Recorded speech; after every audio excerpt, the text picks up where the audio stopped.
Hello बच्चों, आज हम लोग स्टार्ट करते हैं वर्क एनर्जी एंड पावर। अब मैकेनिक्स जब शुरू होता है तो पूरा हम जरा डिस्कस कर ले। मैकेनिक्स में सबसे पहला टॉपिक होता है kinematics, motion in 1D 2D। फिर आता है laws of motion. Laws of motion एक बेस होता है जिसपे चल के हम वर्क एनर्जी पे पहुंचते हैं, रोटेशन पे पहुंचते हैं, mechanics of fluids and solids, gravitation. तो लॉज ऑफ मोशन बेस होता है। लेकिन अगर क्वेश्चंस देखे जाए, लॉज ऑफ मोशन अगर हम खत्म करते हैं तो मान लो लॉज ऑफ मोशन अगर 10 घंटे में होता है तो वर्क एनर्जी 5 में होता है। फॉर एग्जांपल, अगर हम उसको 10 घंटे में खत्म करें फॉर पर्टिकुलर कोर्स, तो वर्क एनर्जी को हमें 5 घंटे में खत्म कर देना चाहिए। इतना कंटेंट वाइज ये बहुत कम होता है as compare to laws of motion. पर जब हम बात करें क्वेश्चंस आने की, तो मैक्सिमम क्वेश्चन इसी से आते हैं। लॉज ऑफ मोशन से ज्यादा क्वेश्चन इससे आते हैं। ऐसा कारण क्या है? तुम लोग सोचोगे यार क्या कारण है, छोटा चैप्टर ज्यादा आते हैं, अनजस्टिस करते हैं जेई वाले, अनजस्टिस करते हैं नीट वाले। ऐसा नहीं है। लॉज ऑफ मोशन का अगर एप्लीकेशन देखा जाए तो वो यहां भी है और वर्क एनर्जी भी है। तो बेसिकली कॉम्प्लेक्स बनते हैं क्वेश्चंस। आपको पता है जेई में अब 25 क्वेश्चन कर दिया, 30 क्वेश्चन होते थे, नीट में 45 क्वेश्चन। अब सारे टॉपिक मिलाए जाए 20-25 टॉपिक हैं छोटे बड़े मिला के। तो इतने टॉपिक है और उसमें से सिर्फ आपको 30 क्वेश्चन लेना है, तो कई ऐसे क्वेश्चन उठाने पड़ते हैं जो कई टॉपिक से रिलेटेड हो। तो आज मैं, अगर आज लेक्चर के बाद आपके वर्क एनर्जी समझ में नहीं आया मेरे, तो मेरा पढ़ाना बेकार है। मैं गारंटी दे रहा हूं, ढंग से पढ़ लेंगे आप तो आपसे सारे क्वेश्चंस होंगे इस चैप्टर के। इसके वीडियोस भी मैं कोशिश करूंगा 3 में खत्म कर दूं। 3 लेक्चर में इसके वीडियोस कोशिश करूंगा खत्म हो जाए with numerical and past year papers. तो सबसे पहले स्टार्ट करते हैं वर्क डन। वर्क डन होता है, वर्क डन सीधे सीधे देखने के लिए, वैसे जनरली आप लोगों ने जूनियर क्लासेस में पढ़ा होगा, डिस्प्लेसमेंट, फोर्स की डायरेक्शन में डिस्प्लेसमेंट अगर हो तो हम कहते हैं वो फोर्स वर्क कर रहा है। फोर्स की ऑपोजिट डायरेक्शन में डिस्प्लेसमेंट हो तो वो फोर्स नेगेटिव वर्क कर रहा है। फोर्स के परपेंडिकुलर अगर डिस्प्लेसमेंट हो तो वर्क नहीं कर रहा है। तो हम स्टार्ट करते हैं अभी वर्क डन। एक डायग्राम से स्टार्ट करते हैं। मान लीजिए एक ब्लॉक है, ये point of application of force है और इस फोर्स की वजह से बॉडी यहां पहुंच गया।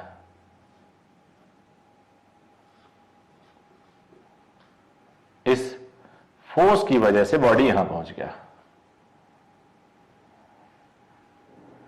ये डिस्प्लेसमेंट हो गया।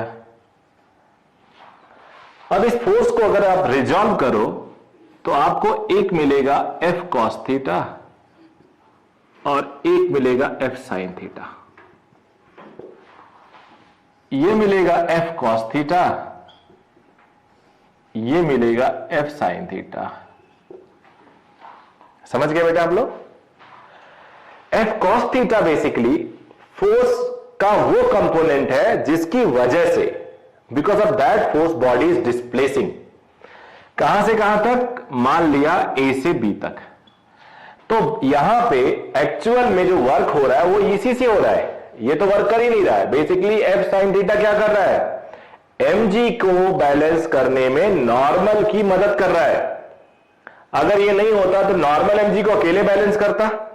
तो F sin theta basically normal की मदद कर रहा है, या फिर ऐसे बोलो F sin थीटा नॉर्मल को कम कर रहा है।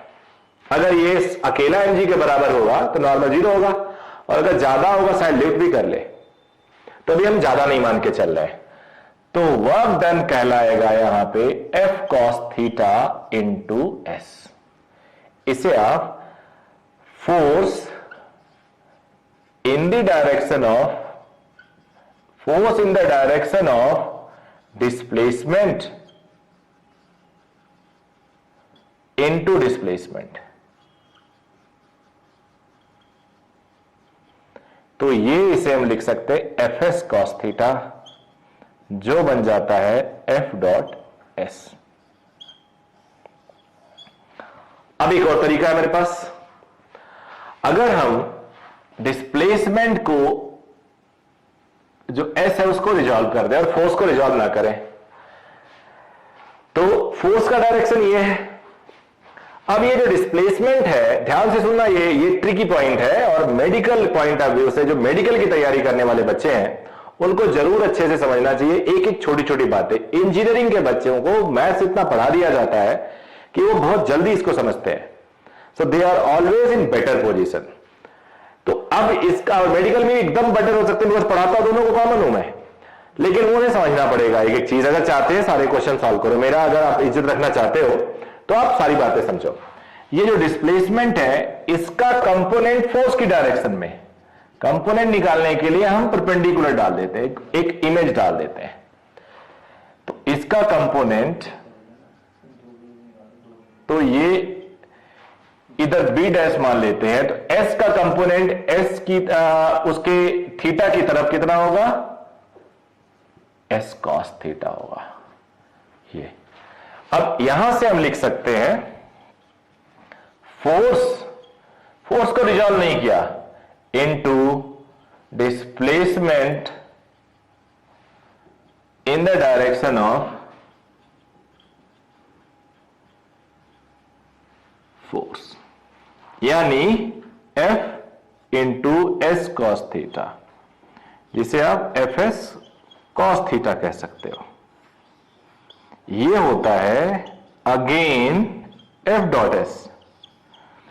समझ में आया बेटा? तो ये तो रहा simple work done, normal constant force का वर्क डन। अब एक और बात, work done by variable forces.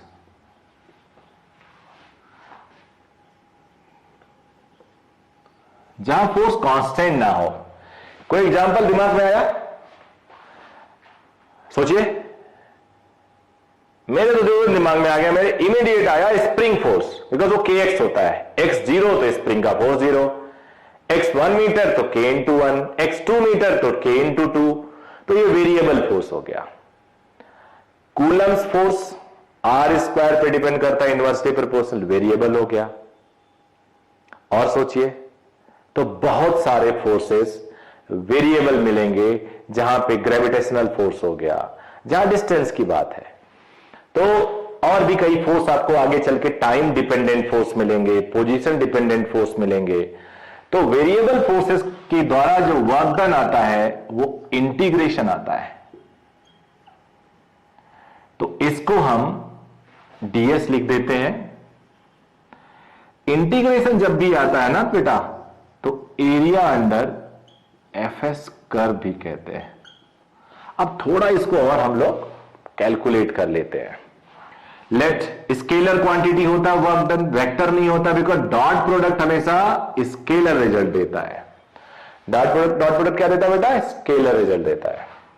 सो मान लिया force is given as F X I cap, F Y J cap, F Z K cap, and ds is dxi cap, dyj cap, dzk cap, then work done is, या सीधे सीधे f dot ds।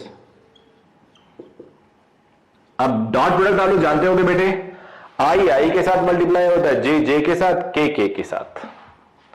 तो fx dx एक साथ, fy dy एक साथ, fz dz एक साथ। So work done which was given as f dot ds is equal to fx dx, fy dy, fz dz। ये भी लिख सकते हैं जो मैंने अभी लिखा नहीं। फोर्स वर्सेस डिस्प्लेसमेंट का कर्व जो है, मान लो S1 से S2 तक, ये होगा work done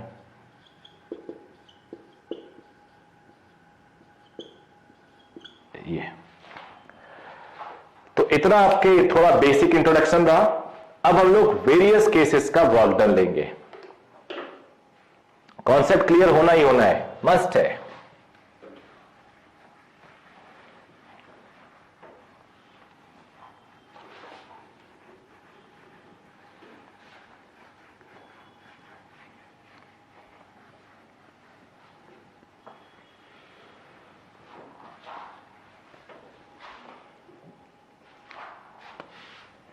case 1, work done by gravity and normal reaction भी देख लेते हैं।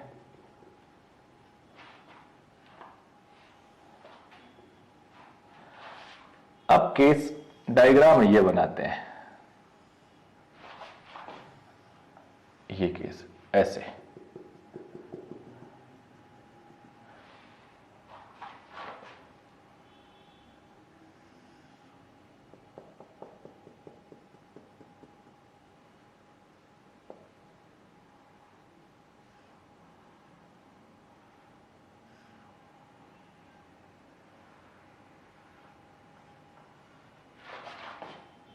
ये हम लोग एक ब्लॉक के डिफरेंट डिफरेंट पोजीशन को देख रहे हैं।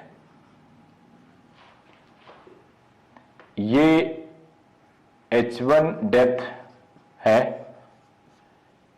ये H2 हाइट है, position A, B, C, D, ये हॉरिजॉन्टल भी कुछ डिस्टेंस होगा। mg ब्लॉक का ऐसे एक्ट कर रहा है।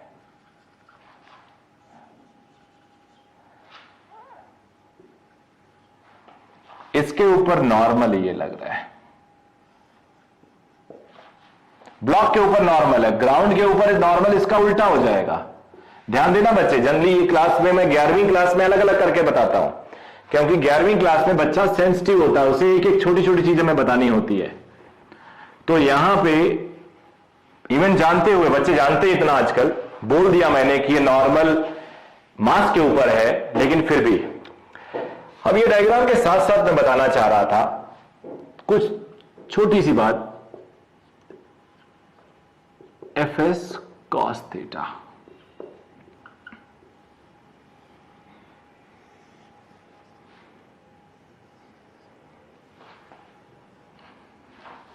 इफ थीटा इज 0 डिग्री, यानी जिधर फोर्स है उधर ही डिस्प्लेसमेंट है,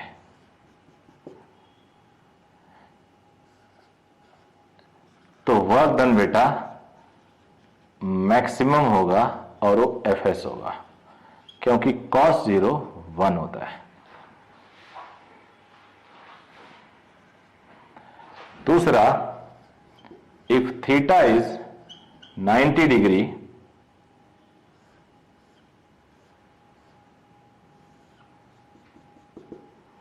जैसे फोर्स इधर लग रहा हो F1 और एक F2 लग रहा हो, तो ध्यान से देखना, एक mg भी नीचे है, तो work done by F1 is 0 as theta was 90 degree and cos 90 0।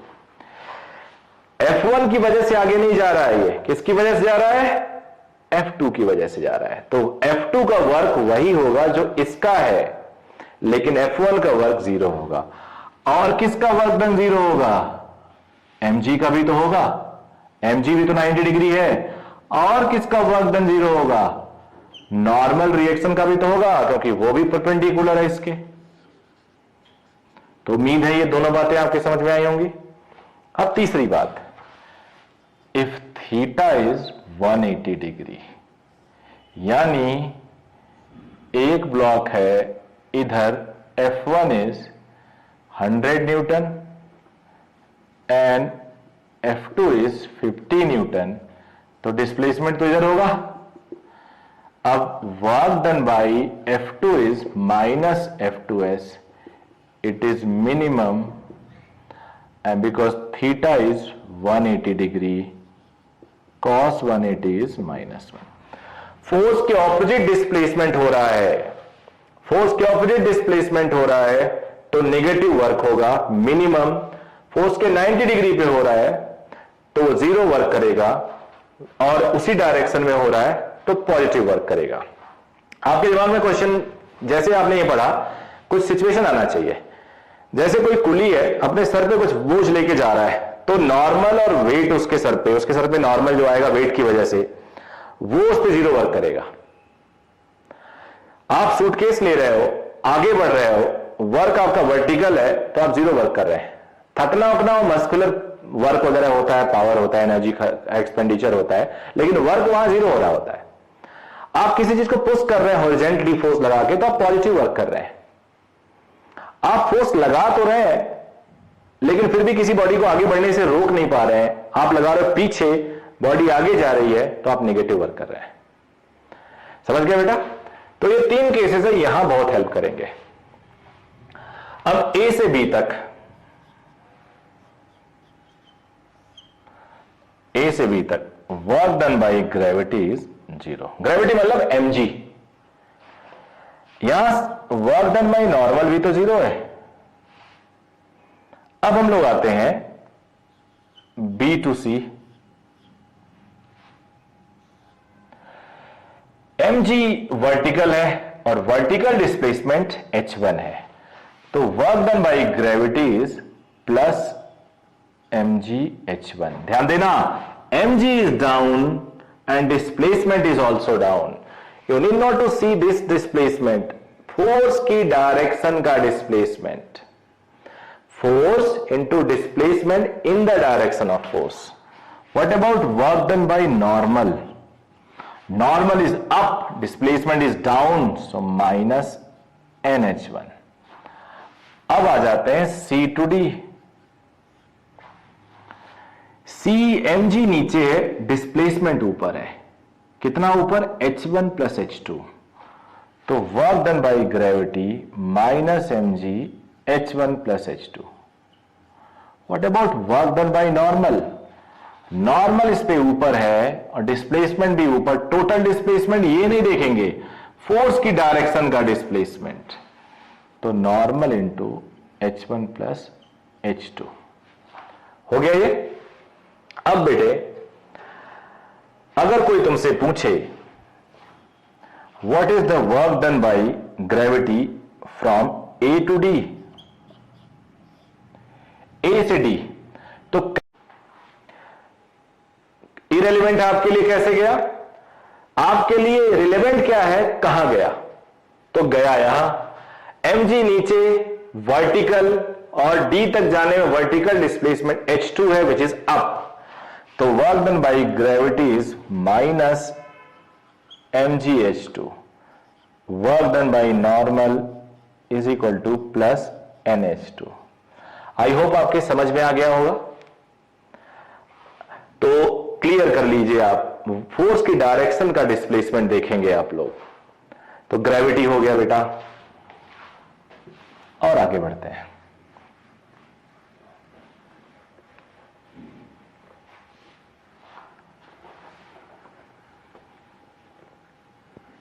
Normal भी हो गया। अब हम देखेंगे वर्क डन बाय फ्रिक्शन।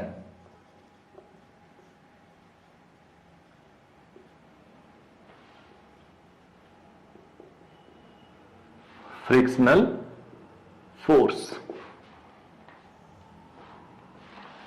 इसमें भी A part, 0 work done by friction.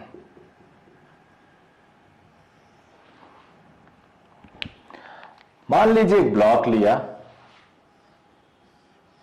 10 kg है, coefficient of static friction is 0.6, so maximum frictional force is mu into normal 0.6, horizontal पे नॉर्मल mg होता है, G10 लिया 60 न्यूटन, और अगर मैं यहां 10 न्यूटन अप्लाई करूं तो फ्रिक्शन होगा यहां पे नेचुरली होगा, स्टैटिक होगा 10 न्यूटन एंड डिस्प्लेसमेंट इज 0, तो work done by friction here it is 0। Body चल ही नहीं रही है, फ्रिक्शन तो है but there is no displacement, friction तो है but there is no displacement. फिर उसके बाद negative work done by friction,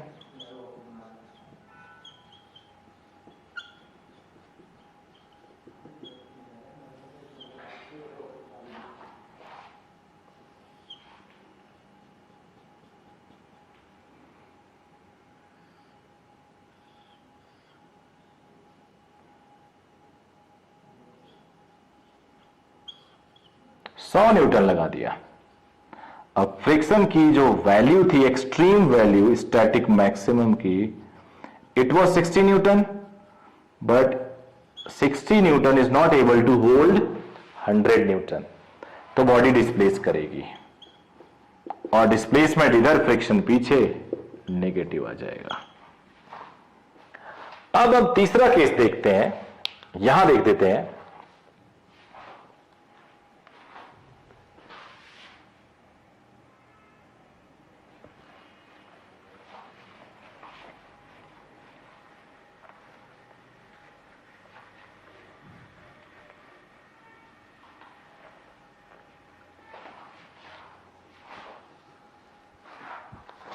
अब तीसरा केस है positive work done by friction.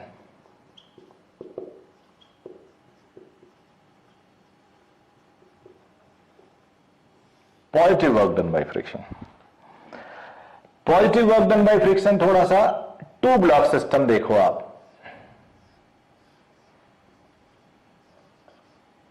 Laws of motion में पढ़ाया गया है, एफ लगा रहे हैं which is greater than equal to, less than equal to mu m plus m into g. नीचे वाला स्मूथ है, पूरा दोनों सिस्टम आगे बढ़ रहा है। ये मैंने जानबूझ के ऐसा केस लिया, ऐसा जानबूझ के इसलिए लिया कि सभी बच्चों ने लॉज ऑफ मोशन में पढ़ा है, मेरे लेक्चर में है ही है। मैं उस वीडियो को लाइव कर दूंगा सबके लिए। जिधर फोर्स लग रहा है उधर डिस्प्लेसमेंट है। भाई इस पे फोर्स तो नहीं लग रहा है, ऊपर वाले तो फोर्स लग ही नहीं रहा है। अगर यहां तुम तेल लगा दो, ऑयली कर दो, ऑयल फिल कर दो, नीचे भी फ्रिक्शनलेस है, ऑयल है, अब फोर्स लगाओगे आगे तो ये धड़ाम से गिर जाएगा, नीचे बैठ जाएगा। दो ब्लॉक है, नीचे वाले ब्लॉक पे जर्क मारो तेजी से, स्मूथ हो तो नीचे वाला निकल जाएगा, ऊपर वाला गिर जाएगा। समझ पा रहे हो? दो ब्लॉक है, दोनों फ्रिक्शनलेस है, नीचे वाले को जर्क मारा, ऐसे फिंगर से मार दिया तो आगे बढ़ जाएगा, ऊपर वाला वहीं गिर जाएगा। लेकिन ये नहीं गिर रहा है, चल रहा है। क्यों? Because of friction. तो फ्रिक्शन यहां पे पॉजिटिव वर्क भी कर रहा है, बिकॉज इस पे फ्रिक्शन आगे एक्ट करता है, इस पे पीछे। तो work done by friction on small M is negative. हां, अगर तुमसे कोई पूछे ऑन कैपिटल एम तो ये पॉजिटिव, तो ये नेगेटिव। समझ में आया आपके बच्चे? तो ये हो गया फ्रिक्शन का वर्क डन। और देखते हैं, नोट कर लीजिएगा, नोट करते टाइम वीडियो को रोक दीजिए और नोट कर लीजिए। स्क्रीनशॉट भी लेने की जरूरत नहीं है, अननेसेसरी स्क्रीनशॉट लेके अपने मोबाइल का या लैपटॉप की मेमोरी खराब नहीं करेंगे आप, उसकी कैपेसिटी कम हो जाती है।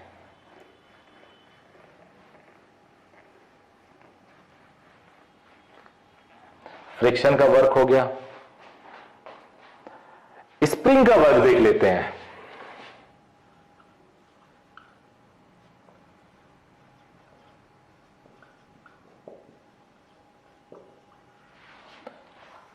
ये मोस्ट इंपॉर्टेंट,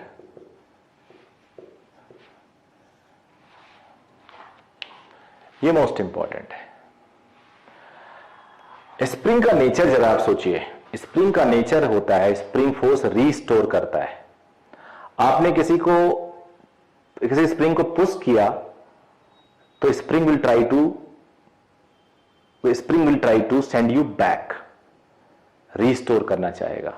अगर आपने खींचा, पुल किया, तो spring will try to regain its position, अपनी पोजीशन को रीगेन करती है। तो आप जिधर डिस्प्लेसमेंट देते हो, स्प्रिंग उसके अगेंस्ट फोर्स लगाती है। तो अगर देखा जाए, एक केस ले लेता हूं मैं, काफी इंपॉर्टेंट है, इसको मैं बेसिक कॉन्सेप्ट बता रहा हूं।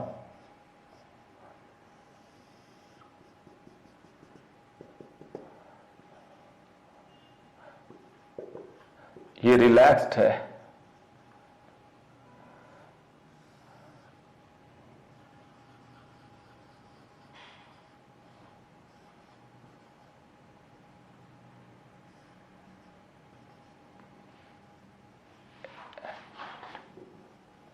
एक्सटेंशन है यहां पे,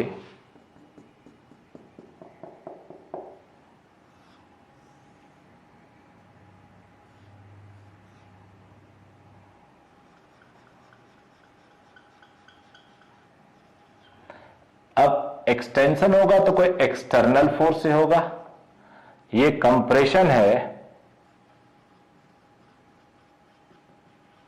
तो किसी फोर्स एक्सटर्नल की वजह से होगा, अपने आप तो दब नहीं जाएगा स्प्रिंग। अब यहां पे स्प्रिंग फोर्स पीछे लगेगा एंड इट इज kx। यहां पे स्प्रिंग फोर्स इस एक्सटर्नल के पीछे लगेगा विच इज kx। और अब जो ध्यान से देखो तो एक्सटेंशन आगे, स्प्रिंग फोर्स पीछे, एक्सटेंशन पीछे, स्प्रिंग फोर्स आगे, तो दोनों में 180 डिग्री का डिफरेंस है। अब work done bye spring force minus तो आ ही जाएगा, स्प्रिंग फोर्स kx होता है। मान लिया मैंने x1 पोजीशन से x2 किया, जनरली आपके स्कूल बुक में क्या होता है 0 to x half kx square लिखते हैं, बट वो इनकंप्लीट है, बिल्कुल इनकंप्लीट है। कॉम्पिटिटिव एग्जाम में आप फेल हो जाओगे, आंसर नहीं कर पाओगे एक छोटे से ऑब्जेक्टिव का। तो k बाहर कर लेते हैं, x dx x1 से x2, तो x dx का x square by 2, x square limit लगा देंगे तो माइनस हाफ के x2 square minus x1 square, work done bye spring. अब इस पे हमें वर्क करना होगा।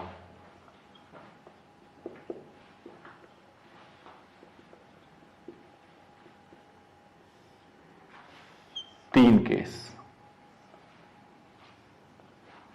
If x1 is 0, x2 is x।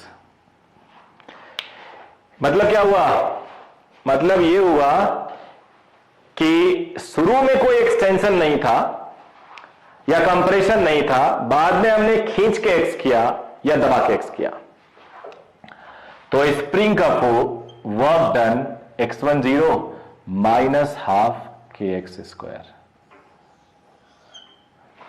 99% यही केस होता है, इसलिए बच्चे याद रखते हैं स्प्रिंग का वर्क डन नेगेटिव होता है, क्योंकि स्प्रिंग को तुम खींचोगे तो जिधर खींचोगे फोर्स उल्टा लगेगा। तो यहां पे आपको लगेगा यार स्प्रिंग तो हमेशा नेगेटिव वर्क करता है, जबकि ऐसा नहीं है। अब मान लो let x1 is minus x, x2 is plus x, या x1 प्लस x है, x2 माइनस x है।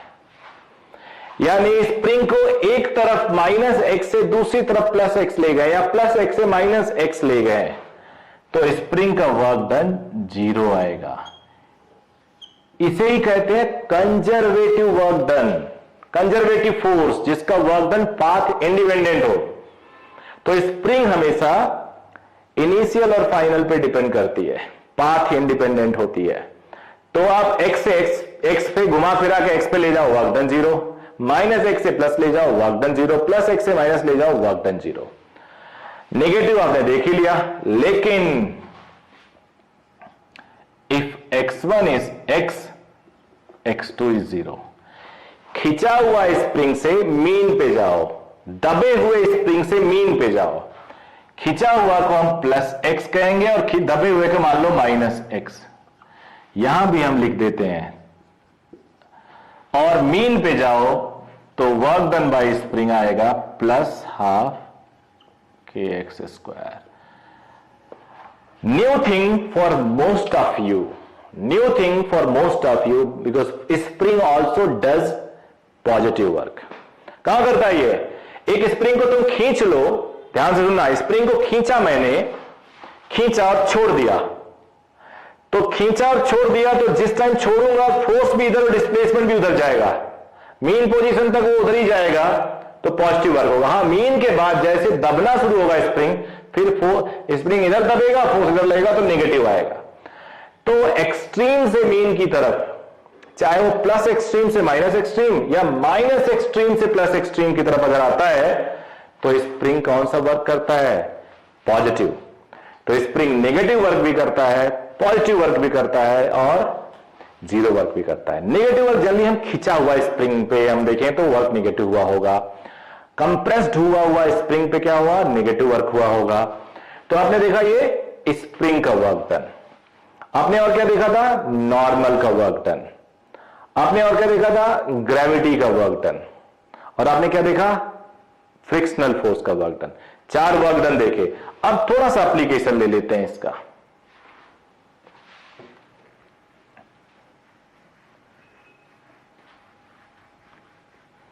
एक क्वेश्चन दे रहा हूं, इससे बहुत सारे कॉन्सेप्ट आपके क्लियर हो जाएंगे, बहुत सारे।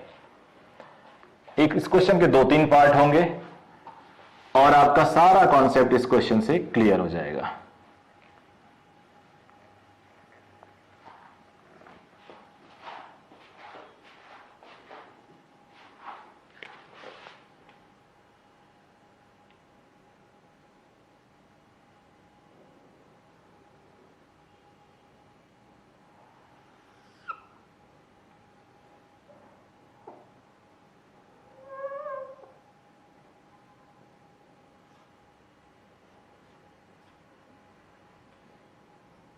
ये एक क्वार्टर सर्कल का पार्ट है जिसमें एक मास को थोड़ा बड़ा ड्रॉ कर देता हूं। आप लोग स्क्रीन पे देख रहे होंगे तो उसके लिए बड़ा डायग्राम बेटर होगा।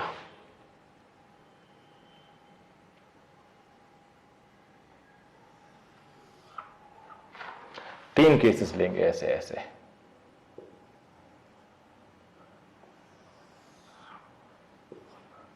रेडियस आर है, क्वार्टर सर्कल है ये,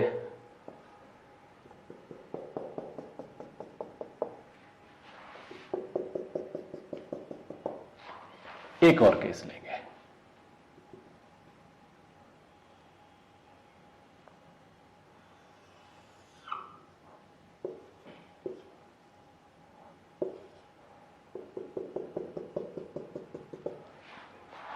तीनों में एक ब्लॉक को हम एक कॉर्नर से दूसरे कॉर्नर पे ले जाएंगे।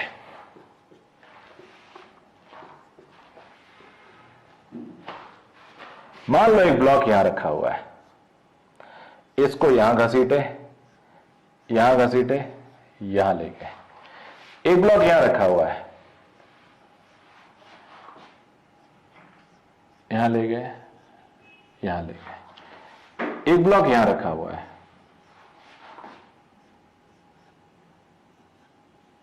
यहां। अब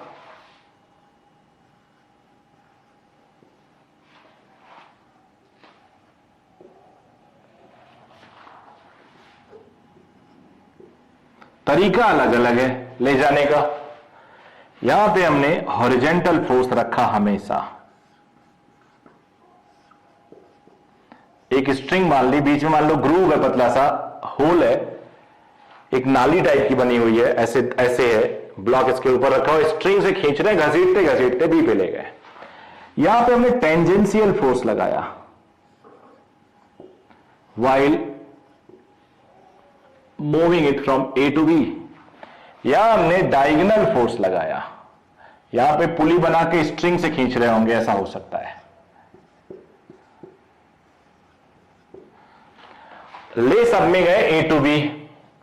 question, find work done by F in each cases. आपके ऑप्शंस हैं F into r, F into pi r by 2,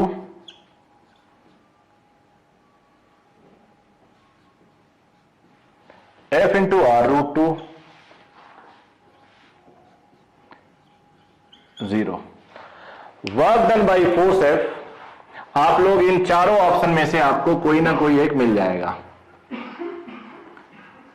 चारों ऑप्शन में से कोई एक पहले का है, कोई एक दूसरे का है, और ऐसे तीसरे का है।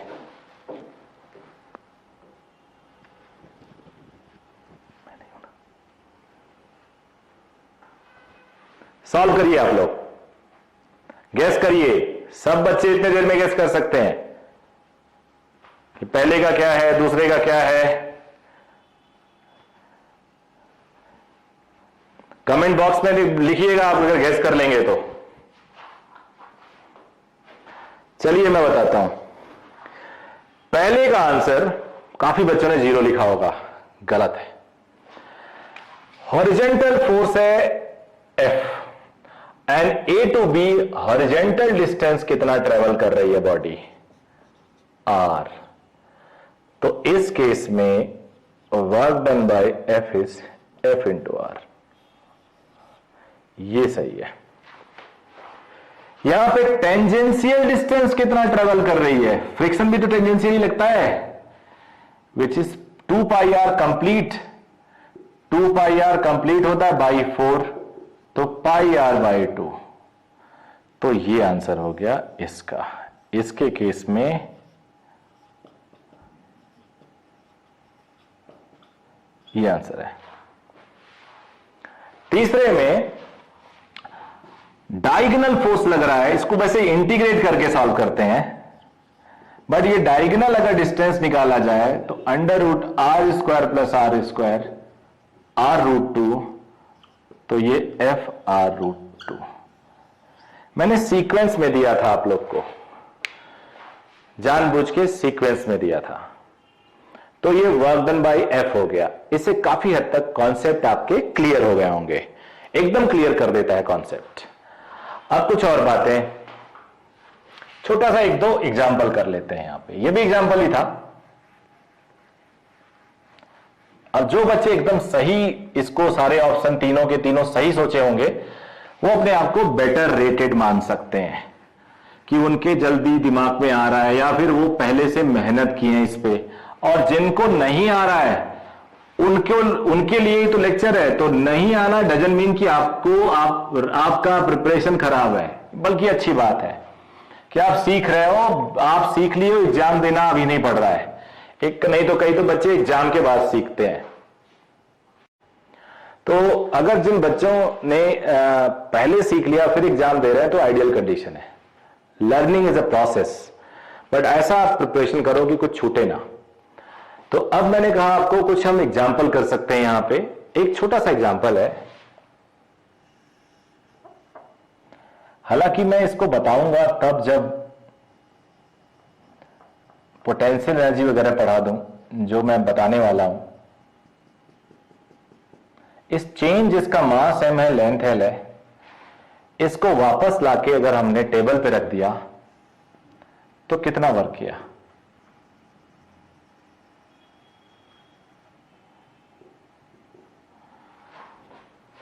तो बेसिकली अगर देखा जाए तो जितना इसका ग्रेविटेशनल वर्क हो रहा है उसके अगेंस्ट आप कर रहे हो काम। सेंटर हमेशा यूनिफॉर्म चेन है तो इसका सेंटर ऑफ मास L/2 पे होगा। तो यहां पे वर्क डन बाई, यहां पे ले आया तो वर्क डन मतलब यहां से यहां तक वर्क डन बाई ग्रेविटी हो जाएगा, नीचे लगेगा, आप ऊपर लेके जा रहे हो -mg L/2, क्योंकि यहां से आप ऊपर लेके जा रहे हो, सेंटर ऑफ मास यहां लेके जा रहे हो, यहां पे mg लग रहा है बेटा। तो इतना ग्रेविटी ने वर्क किया और इसका ऑपोजिट आपने कर दिया। तो ऐसे छोटे छोटे क्वेश्चंस होते हैं, बहुत ही छोटे छोटे क्वेश्चन। अब हम इसको वर्क एनर्जी थ्योरम पढ़ेंगे, अभी आज ही पढ़ेंगे, पोटेंशियल एनर्जी पढ़ेंगे तो और जल्दी रिलेट कर पाओगे आप। इसी का पॉजिटिव वर्क हमने किया, यानी एक्सटर्नल बंदे ने कितना वर्क किया? एक्सटर्नल बंदे ने कितना किया? +mg L/2। ओके बेटा, आप कुछ हम लोग और बातें करेंगे।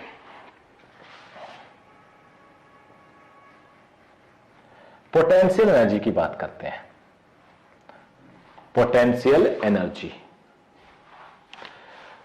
पोटेंशियल एनर्जी डिफाइन होती है कंजर्वेटिव फोर्सेस के लिए।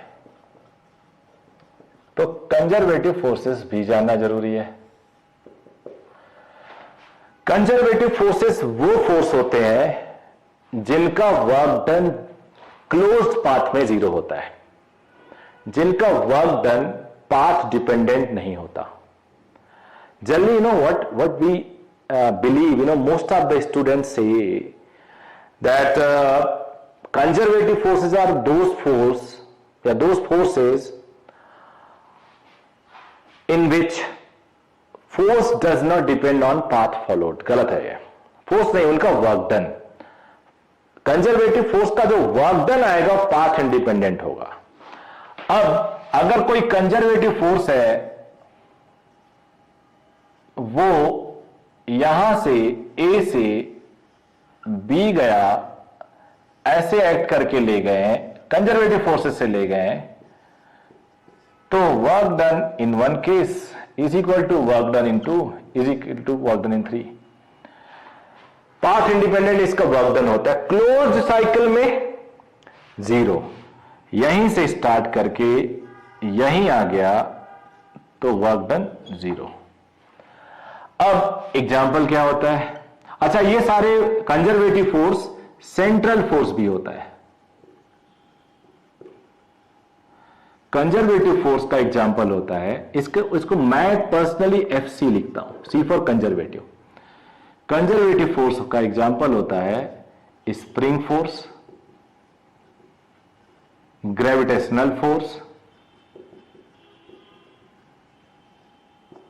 Electrostatic etcetera. वो सारे फोर्सेस रफली आप सोच लो, याद कर लो, जिनकी पोटेंशियल एनर्जी डिफाइन की जाती है। वो सारे फोर्सेस जिनकी पोटेंशियल एनर्जी डिफाइन की जाती है वो कंजर्वेटिव फोर्स कहलाते हैं। बिकॉज कंजर्वेटिव फोर्स की ही पोटेंशियल एनर्जी होती है। Potential energy is only defined for conservative forces. तो अगर तुम्हें कोई पूछे पोटेंशियल एनर्जी क्या है,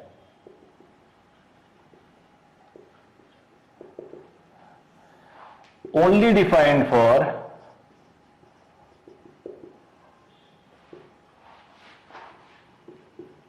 conservative forces, it is only defined for conservative forces। समझ गया बेटा? तो पोटेंशियल एनर्जी कंजर्वेटिव फोर्सेस के लिए डिफाइन होती है।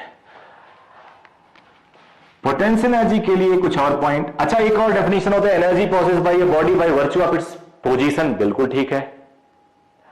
तो पोटेंशियल एनर्जी जब हम डिफाइन करते हैं तो कंजर्वेटिव के लिए होता, बट एक खास बात बताने वाला हूं। It is all to define potential energy we have to define some reference line और axis. To define potential energy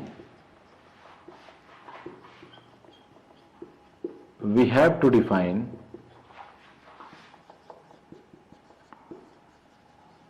some reference line or axis, also called datum। ले लीजिएगा, above the reference potential energy is positive, below the reference potential energy is negative, and at the reference potential energy is 0। और potential energy होता क्या है? Potential energy होता क्या है?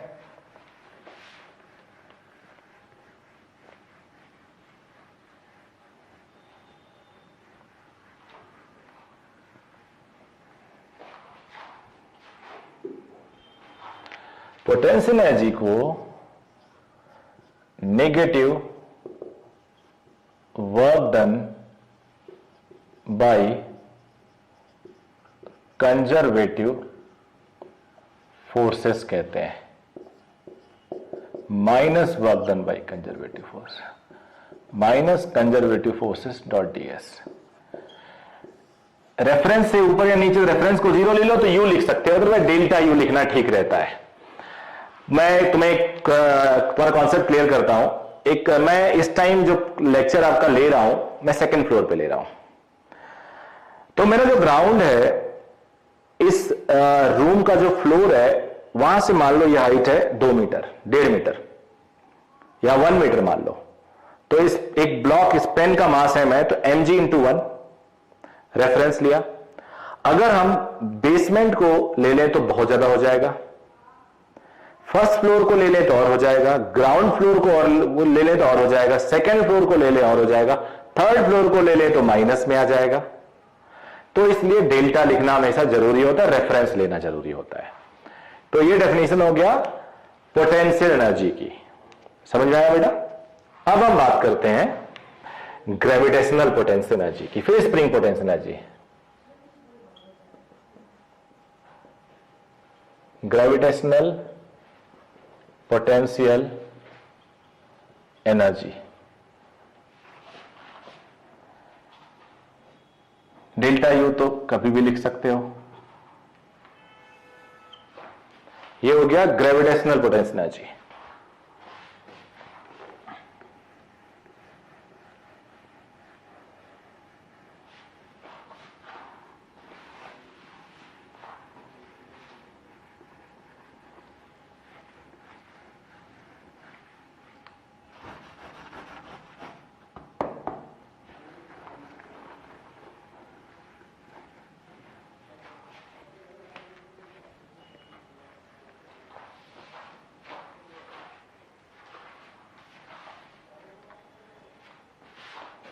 अब वही डायग्राम मैं यूज करूंगा जो थोड़ी देर पहले हमने ड्रॉ किया था।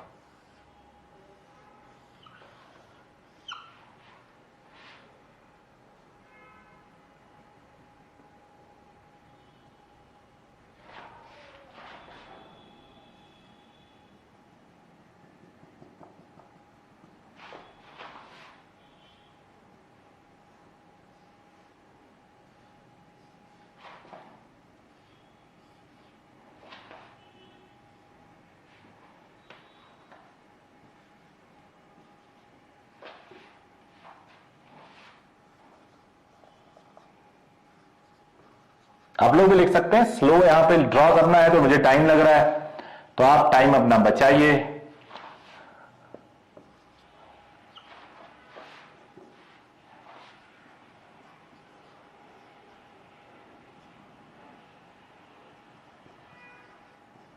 अगर मैं इसे रेफरेंस लूं, ये हमारा रेफरेंस है, तो potential energy at A is 0, potential energy at B is 0, potential energy at C,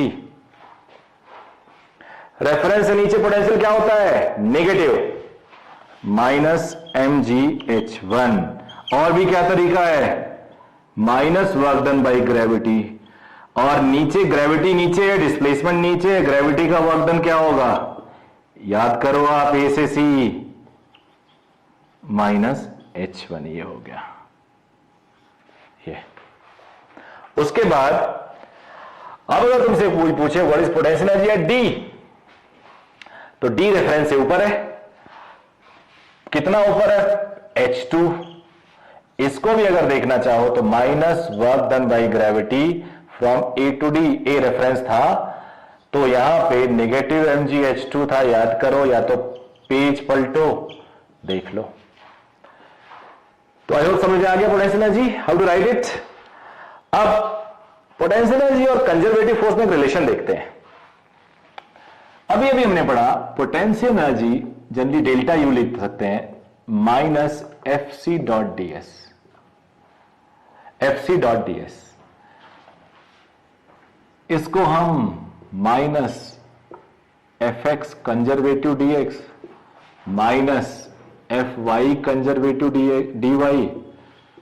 FZ conservative dz लिख सकते हैं। डिफरेंशिएशन का उल्टा क्या होता है? आइए बात बोलो बोलो बोलो बोलो। कंजर्वेटिव। डिफरेंशिएशन का उल्टा इंटीग्रेशन, इंटीग्रेशन का उल्टा डिफरेंशिएशन, यू नो इट। तो इसको अगर हमें लिखना हो तो इसको हम लिख सकते हैं माइनस du बाई ds, ऐसे लिख सकते हैं। बट अगर हमें वेक्टर फॉर्म में लिखना है, इन वेक्टर फॉर्म, तो conservative force minus del U X upon del X I cap, del U Y upon del Z, I am sorry Y है तो यहां Y J cap, del U Z upon del Z K cap. ये del क्या है? Del क्या है? Del by del X या del by del Y, इसे हम पार्शियल डिफरेंशिएशन कहते हैं। पार्शियल डिफरेंशिएशन, आई को आई के साथ, जे को जे के साथ, के को के के साथ, थोड़ी पार्शियलिटी कर देते हैं। तो वेक्टर फॉर्म आपने देखा, वेक्टर फॉर्म कैसे करता है, इस पे क्वेश्चन आते हैं कई बार। जरा सॉल्व करते हैं एक दो question.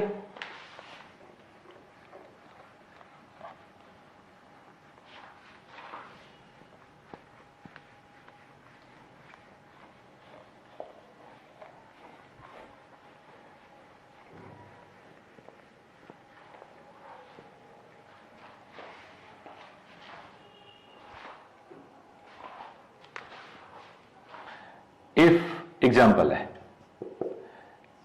Force is given as 6xy square Z, then potential energy is given as, मतलब एक्स वाई जेड का फंक्शन है, then force at 1 to 1, 1 to 1 पे फोर्स बताओ, कोऑर्डिनेट पे। तो जब आप डिफरेंशिएट करोगे तो माइनस du बाई ds होता है। अब इसको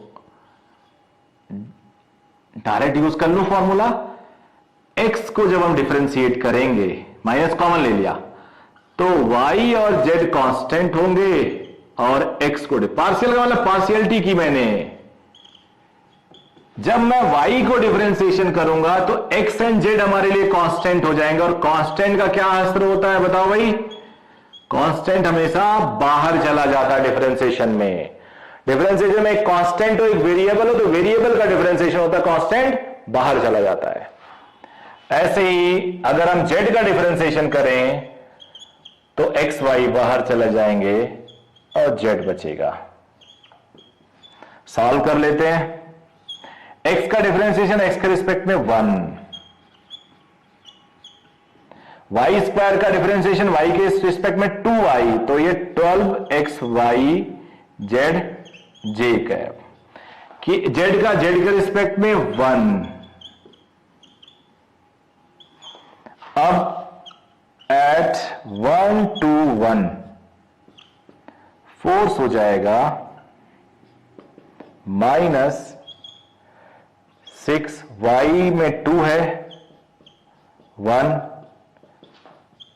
1 2 1, जहां y हो वहां 2, बाकी जगह 1।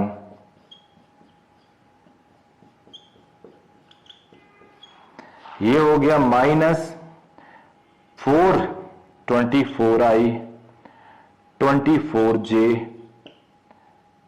24k, और अगर तुमसे पूछे मॉडुलस तो अंडर रूट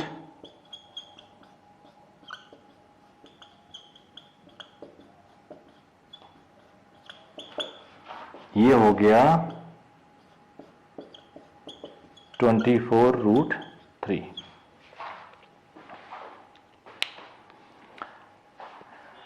समझ गया बेटा? एक क्वेश्चन हमने ऐसा कर लिया, ऐसे और क्वेश्चन भी मिल सकते हैं। आगे बढ़ेंगे।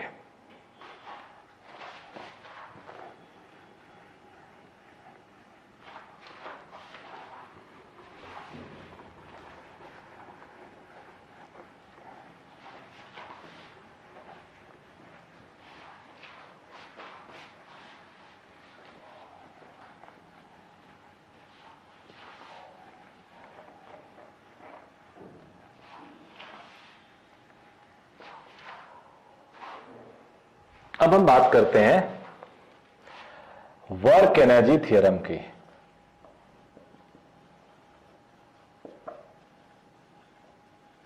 Very very important, very very important. ये कहता है work done by all the forces is equal to change in its kinetic energy. Work done by all the forces equal to change in its kinetic energy. तो अगर all forces work कर रहे हैं, यानी work done by all forces, wall नहीं है ये, work done by all है। तो जब all forces work कर रहे हैं तो there must be net force। And displacement must be in the direction of net force, तो ये पॉजिटिव हो जाएगा. And net force is mass into acceleration. Acceleration is dv by dt. ये हो गया v. लिमिट मान लो v1 से v2 या u से v, तो v dv v square by 2. ये हो गया half m v2 square minus half m v1 square which is equal to change in kinetic energy. Work done by all forces equal to change in its kinetic energy. तो ये theorem हो गया. कुछ भी नहीं था बट इंपॉर्टेंट बहुत है. इनफैक्ट ये और अगला जो बताऊंगा वो वही दोनों चैप्टर हैं. इससे पहले तो इंट्रोडक्शन था. अब since work done by all can be work done by conservative, non conservative, pseudo, other, इतनी कैटेगरी में हम बांट सकते हैं. वेयर ये हो गया work done by conservative force, work done bye non conservative force, work done bye pseudo force, work done by other force. एक बार समझिए, work done bye non conservative forces जैसे फ्रिक्शनल फोर्स, वो जो पाथ पे depend करते हैं जिनका work done, frictional force, viscous force, वो सारे फोर्सेस जो डिसिपेटिव एनर्जी हीट प्रोड्यूस करते हैं, जो लॉस में हो जाता है उनका वर्क. कंजर्वेटिव वो जो पाथ पे, जिनका क्लोज पाथ पे वर्क डन जीरो हो जाता है, पाथ इंडिपेंडेंट होते, कंजर्वेटिव होते हैं, सेंट्रल होते हैं, वो होते हैं conservative. Pseudo forces non inertial frame में लगता है, जो पीछे की तरफ लगता है, लॉज ऑफ मोशन ने बताया था मैंने. अदर फोर्सेस कुछ भी हो सकते हैं, टेंशन हो सकता है, जो समझ में ना आया अदर में डाल दो. Other forces can be any force, ये जनरलाइज करने के लिए दिया गया है. तो देन हम लोग लिख सकते हैं वर्क एनर्जी थ्योरम को, work done by conservative, work done bye non conservative, work done by other plus work done bye pseudo is change in kinetic energy. ये हमारे लिए कॉन्सेप्ट होगा. वो जो चेन वाला क्वेश्चन सॉल्व किया था, जरा फिर से बैक में जाओ, वहां हम लिखते हैं work done by gravity plus work done by external is equal to change in kinetic which was 0. तो work done by external is equal to of minus work done by gravity which was mgl/2. याद आया? तो यहीं से solve होना था, मैंने वहां थोड़ा अंडरस्टैंडिंग बढ़ाने के लिए आपको बताया. तो ये वर्क एनर्जी एंड थ्योरम है. It is very very important. Combination of work energy theorem and conservation of energy both are is complete. अगर दोनों आप जान लो तो पूरा चैप्टर आपको आ गया. मेरा कोशिश रहेगा इस चैप्टर को करने के बाद आपसे एक भी क्वेश्चन ना छूटे, not even a single question. So this complete chapter will be covered in 3 parts. सारे पार्ट्स 1.5 घंटे, 1 घंटे, 1.5 घंटे, 1 घंटे या 2 घंटे के होंगे. 4.5 से 5-6 घंटे तक के बीच में इसको हम कवर कर लेंगे. वर्क एनर्जी थ्योरम के बाद अब हम लोग एक और कॉन्सेप्ट पढ़ते हैं, फिर हम न्यूमेरिकल्स पे जाएंगे. फिर तो न्यूमेरिकल ही न्यूमेरिकल करना है. बहुत सारे केसेस हैं.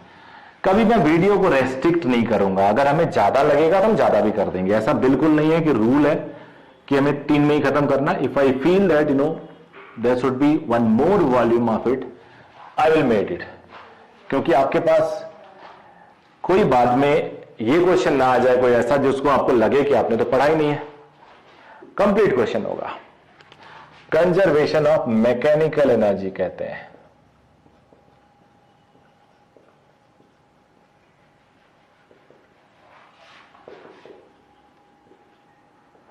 Conservation of mechanical energy.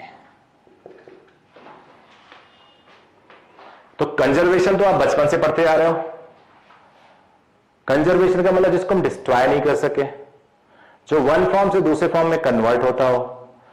तो basically if in any system only conservative forces are doing work, if in any system only conservative forces are doing work, then its mechanical energy is conserved. ये concept है. if in any system only conservative forces are doing work, then mechanical energy of that system will be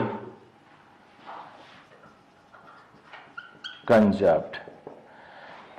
Conservative forces are doing work, यानी work done bye non conservative forces क्या होगा?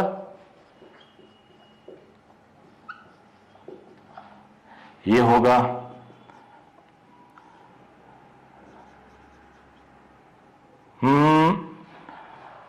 suppose if non-conservative forces are there,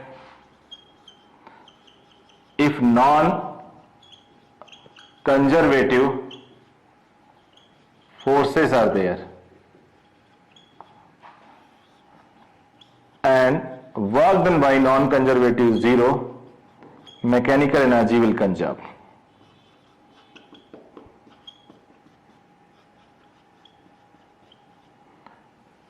non conservative का work done positive और negative, mechanical energy will not conserved. यानी क्या मतलब हुआ? बहुत बड़ी बात है ये दोनों पॉइंट। नॉन कंजर्वेटिव फोर्स का वर्क डन जीरो हो, अगर नॉन कंजर्वेटिव है तो भी मैकेनिकल एनर्जी कंजर्व हो सकता है। अगर नॉन कंजर्वेटिव है, फोर्स है, तो भी मैकेनिकल एनर्जी कंजर्व हो सकता। शर्त क्या है? Work done should not be there. Work done should not be there.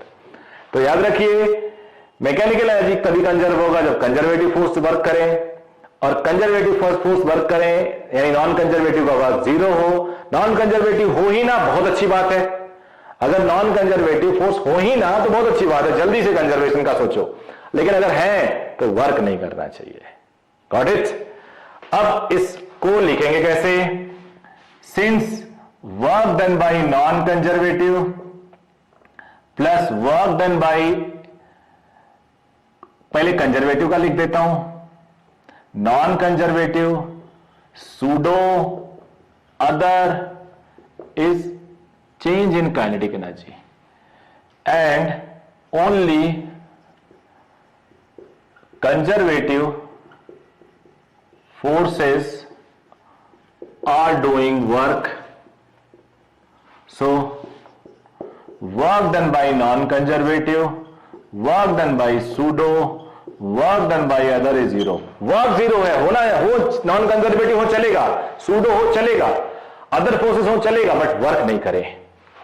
Then work done by conservative is change in kinetic energy. Since potential energy is minus of conservative work, then minus potential energy is equal to delta K. So delta K plus delta U is zero. यहां से delta K plus U is zero, यहां से delta E is zero, और यहां से K plus U constant which is E mechanical energy या K initial, U initial, K final, U final. तो mechanical energy conservation का फाइनल एक्सप्रेशन क्या मिला बेटा? KI plus UI is equal to KF plus UF।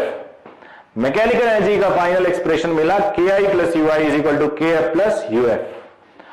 पूरा process दोबारा से पढ़िए। मैकेनिकल एनर्जी कंजर्वेशन होता है तभी जब कोई सिस्टम में only conservative forces are doing work. Non conservative other pseudo हो चलेगा, बट उनका वर्क नहीं होना चाहिए। अगर सारे फिजिबल कंडीशन है, ओनली कंजर्वेटिव फोर्सेस वर्क कर रहे हैं, मैकेनिकल कंजर्व होगा, यानी काइनेटिक और पोटेंशियल शुरुआत में is equal to kinetic and potential बाद में। ये कॉन्सेप्ट है।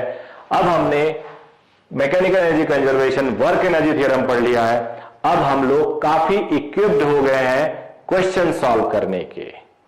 तो अब क्वेश्चन सॉल्व करने के हम लोग पे आगे बढ़ेंगे। तब तक यहीं पे to make it better practises आप लोग वीडियो रोक के पीछे जाइए और एक बार जल्दी से रिवीजन कर लीजिए, हेल्प करेगा आपका।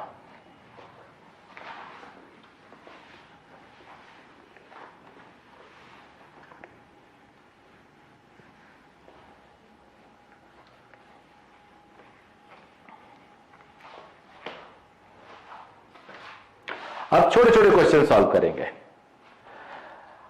अभी मैं स्मूथ सरफेस अगर बोलूंगा, समझ लो स्मूथ सरफेस है, तो उस केस में मैकेनिकल एनर्जी कंजर्व होगा generally most of the cases में।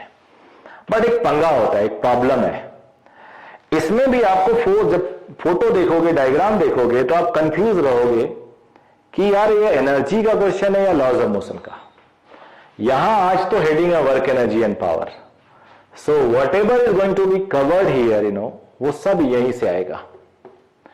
एग्जामिनेशन हॉल में आपको तो पता ही नहीं है कि वर्क एनर्जी का है या लॉज ऑफ मोशन है।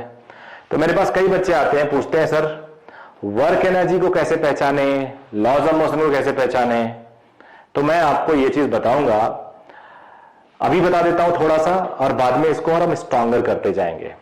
वर्क एनर्जी के क्वेश्चंस या कंजर्वेशन ऑफ मैकेनिकल एनर्जी जब आता है, तो वहां पे मैक्सिमम और मिनिमम स्पीड या वेलोसिटी या कंप्रेशन या इस तरह से बातें की जाती हैं। In energy we discuss about maximum और minimum. In force we discuss generally about equilibrium. तो ये अगर आप याद रखेंगे तो इजी होगा। अब बात करते हैं छोटे छोटे एग्जांपल्स। देखना मेरे सारे एग्जांपल कनेक्ट करेंगे एक दूसरे को, ये कनेक्ट करेंगे एक दूसरे को, और आपका कॉन्सेप्ट ऐसे बढ़ेगा A then B then C then D then ABCD का कोई हम लोग सेंटेंस बनाएंगे इस तरह से। तो छोटे छोटे एग्जांपल्स हैं। एक सरफेस से इंक्लाइंड सरफेस, स्मूथ सरफेस है, एक ब्लॉक स्लाइड करके आएगा और जब वो यहां पहुंचेगा u0 है,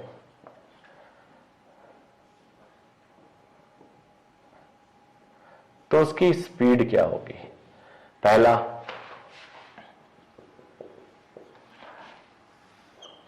यहां पे एक ब्लॉक है, V से चला, ये स्प्रिंग है, मैक्सिमम कंप्रेशन बताना है, फ्रिक्शन 0 है, फ्रिक्शनल फोर्स 0 है। तो ये V से आ रहा है, तो मैक्सिमम कंप्रेशन बताना है स्प्रिंग का। फिर एक क्वेश्चन होगा,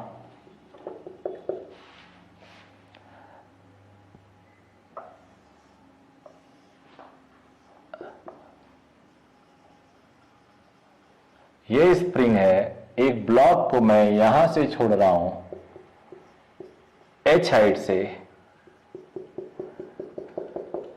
मैक्सिमम कंप्रेशन बताना है। तो ये 3 क्वेश्चन है, कनेक्टेड है। इसके बाद सारे क्वेश्चन कनेक्ट करेंगे।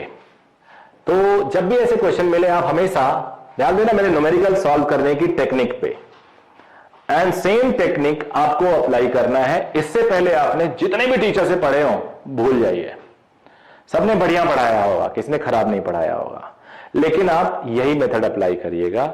बिलीव मी, कॉन्फिडेंस बहुत ज्यादा बढ़ेगा। तो अब ये हमारे पास 2 पॉइंट है, ब्लॉक का डायमेंशन नेग्लिजिबल माना जाता है, आई और एफ। आई का मतलब इनिशियल लिख देता हूं, अभी शुरू में है, और एफ का मतलब बेटा फाइनल। किसी को रेफरेंस लेना पड़ेगा। रेफरेंस हमेशा या तो इनिशियल लो या फाइनल लो, बीच वाला कोई पॉइंट मत लो, क्योंकि जहां पे रेफरेंस लोगे पोटेंशियल 0 आ जाएगी। तो रेफरेंस अगर आप फाइनल को लेते हो, ग्राउंड को, तो चलो हमने ग्राउंड को रेफरेंस बोल दिया। अभी किसी क्वेश्चन में मैं ऊपर को ले लूंगा तो तुम्हें ये नहीं लगेगा कि किसको लेना चाहिए, किसी को भी ले लो, कोई फर्क नहीं पड़ता। अब इनिशियल पॉइंट ये, फाइनल पॉइंट ये इक्वेशन। इनिशियल काइनेटिक एनर्जी 0 है क्योंकि बॉडी बॉल को ड्रॉप किया। रेफरेंस ये तो इनिशियल पोटेंशियल एनर्जी जो ग्रेविटेशनल पोटेंशियल है रेफरेंस से ऊपर पॉजिटिव होती है mgh। Final kinetic energy half mv², और फाइनल रेफरेंस के ऊपर पोटेंशियल 0 होती है। तो स्पीड हो गया √2gh। एक ब्लॉक को ड्रॉप कर दो h डिस्टेंस जाने पे, उसकी भी स्पीड √2gh होती है, या √2gh दे दो तो h हाइट तक राइज करेगी। ये सब उल्टा सीधा सब जानना होगा आपको। एनर्जी कंजर्व होता है, इतनी स्पीड दे दो तो वापस चली जाएगी h हाइट पे। अब ये इस क्वेश्चन को सॉल्व करने के लिए आपके लिए सबसे अच्छी बात है कि यही रेफरेंस ले लोगे। आपको रेफरेंस का तो पंगा ही नहीं है। जब यही रेफरेंस है तो mgh शुरू में भी 0 और बाद में भी 0। अब जरा देखो स्प्रिंग कंप्रेस कैसे करेगी, इस ब्लॉक कंप्रेस कैसे करेगी स्प्रिंग को। ये जाएगी हिट करेगी, हिट करते ही थोड़ा स्प्रिंग दबेगा तो ब्लॉक को रोकेगा kx से। बट ब्लॉक तो शुरू में बढ़िया मोमेंटम में है, तो मोमेंटम तगड़ा है तो कंप्रेस करता हुआ जाएगा। इमेजिन करो कि ब्लॉक कंप्रेस करते हुए जा रहा है। जैसे जैसे कंप्रेस कर रहा है x बढ़ रहा है तो kx बढ़ रहा है, kx इसको रिटार्ड करेगा। तो because of the retarding force ये स्लो होने लगेगा, लेकिन आगे बढ़ेगा, और तब तक बढ़ेगा जब तक इसकी स्पीड 0 ना हो जाए। और स्पीड 0 होने के प्रोसेस में ये कंप्रेस हो चुका होगा x मैक्स, फिर बाउंस बैक, एनर्जी कंजर्व है ना ये, तो ऐसा होता रहेगा। तो अब आप KI UI KF UF, initial kinetic energy half mv²। दो पोटेंशियल है, पोटेंशियल यहां दो हैं, एक ग्रेविटेशनल पोटेंशियल, एक spring potential. Spring potential, spring दबी हुई होती है तो उसका वर्क हमेशा नेगेटिव होता है, खींची हुई होती है तो भी नेगेटिव होता है। तो स्प्रिंग पोटेंशियल हमेशा हम लोग +12 kx² लेते हैं। कंप्रेस्ड स्प्रिंग में कितनी एनर्जी स्टोर होती है? +12 kx²। तो हाफ mv² ये हो गया। पोटेंशियल ग्रेविटेशनल शुरू में 0 है, बाद में काइनेटिक 0, ग्रेविटेशनल पोटेंशियल बाद में 0, लेकिन स्प्रिंग पोटेंशियल तो है x मैक्स मैंने लिखा है, हाफ से हाफ गया, x मैक्स हो गया v² है, रूट में बाहर आ जाएगा m/k। तो पहले का आंसर ये, दूसरे का आंसर ये। अब आ जाते हैं तीसरे क्वेश्चन को सॉल्व करने के लिए। ये ब्लॉक जो है जब ये गिरेगा तो यहां स्पीड अपने डेवलप कर लेगा, वो स्पीड इसको कंप्रेस करेगा और तब तक कंप्रेस करेगा जब तक इसकी स्पीड 0 ना हो जाए। अब ये इनिशियल, ये फाइनल। इस बार मैं इनिशियल को रेफरेंस लेता हूं। मैंने बोला था आपको रेफरेंस में एक बार बदल दूंगा जिससे आपका कॉन्फिडेंस बढ़े। अब आप लिखोगे KI + UI, KF + UF। अब यहां पे U0 है, रेफरेंस पे काइनेटिक भी 0 है, रेफरेंस पे पोटेंशियल भी 0 है। स्प्रिंग यहां है नहीं, दबी नहीं है। यहां भी पोटेंशियल दो टाइप का हो सकता है, एक आपको मिल सकता है हाफ kx², एक हो सकता है mgh। फाइनल काइनेटिक 0 है, यानी यहां तो काइनेटिक हर बार 0 आ रहा है। स्प्रिंग की पोटेंशियल हाफ kx², और रेफरेंस से नीचे है तो ग्रेविटेशनल पोटेंशियल mgh। तो यहां से x आ जाएगा बेटा 2mgh/k। तो तीनों का आंसर देख लिया, लेकिन जो खास बात वो है वो पहले और दूसरे को जोड़ दो, कंबाइन कर दो, पहले और दूसरे को जोड़ दो, कंबाइन कर दो, you'll get the third one, third आपको मिल जाएगा। तो ये ब्लॉक आया और यहां उसने v = √2gh लिया, तो x अभी देखा पहले में, दूसरे में v√m/k, v is √2gh m/k, तो इट इज 2mgh/k। समझ में आया आप सबके बच्चों? तो ये हमने 3 क्वेश्चन सॉल्व कर लिए। अब हम और क्वेश्चन सॉल्व करेंगे, इसके बाद बहुत सारे क्वेश्चन सॉल्व करेंगे, वो हम लेक्चर 2 में सॉल्व करेंगे। तो आप पूरा अच्छे से इसको तैयार करिए। लेक्चर 2, लेक्चर 3, होपफुली 3 में खत्म हो जाएगा, नहीं होगा तो 4 भी बनेगा, बट समझ में आना चाहिए। ओके बच्चे, ऑल द बेस्ट।